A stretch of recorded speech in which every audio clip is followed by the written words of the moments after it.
আসসালামু আলাইকুম sir, Garena customer centre থেকে নাহিন বলছি। আপনাকে কিভাবে সহযোগিতা করতে পারি? আরে ভাই, আপনার সহযোগিতার মায়ের বাপ, সারাদিন আমি পুশ করে, সারা দিন রাত 24 ঘন্টা পুশ করে আমি মাস্টারে উঠছি। এখন মাস্টারে উঠার পরে গেম থেকে বেরোইছি, বেরোনোর 10 মিনিট পরে আবার গেমে ঢুকে দেখি আমাকে ডায়মন্ডে নামাই দিছে। রাত দিন 24 ঘন্টা গোতাগুতি করে কত কষ্ট করে মাস্টারে উঠছি। আপনি যে আমাকে মাস্টার থেকে নামাই দিলেন, কিসের জন্য আমাকে নামালেন? স্যার, আপনি কি আরেকটু ক্লিয়ার ভাবে বলবেন যে আপনাকে কিভাবে উপরে উঠেছে আর কিভাবে নিচে নামানো হয়েছে? একটু যদি বুঝিয়ে বলতেন তাহলে আপনাকে সহযোগিতা করতে পারতাম। আরে ভাই, আপনাকে তো আমি বাংলাই বলতেছি, চাইনিজ ভাষায় তো আর বলতেছি না। কাল মাস্টারে উঠাই দিয়ে গেমের থেকে বের হয়ে গেছি, বেরোনোর পরে আজ গেমে ঢুকে দেখে আমাকে ডায়মন্ডে নামাই দিছে। কত কষ্ট করে জোন পুশ করে এন ত্যান করে আমি কত কষ্ট করে মাস্টারে উঠছি। এখন মাস্টারে উঠার পর আমাকে নামাই দিল কেন, আগে সেইটা বলেন।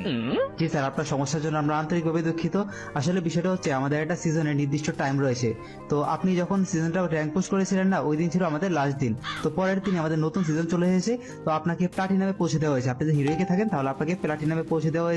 আপনি সেখান থেকে আবারও র্যাঙ্ক পুশ করে এই সিজনে আবারও হিরোই করতে পারবেন এবং হিরোইকের যে সকল রিওয়ার্ড গুলি আছে ওগুলি আবার নিতে পারবেন। দূর মেয়ে, আপনার হিরোইকের মায়ের বাপ, কত কষ্ট করে মাস্টারে উঠলাম, এখন আবার নিচ থেকে আমাকে আবার মাস্টারে উঠতে হবে। আপনার গেমই আমি আর খেলবো না।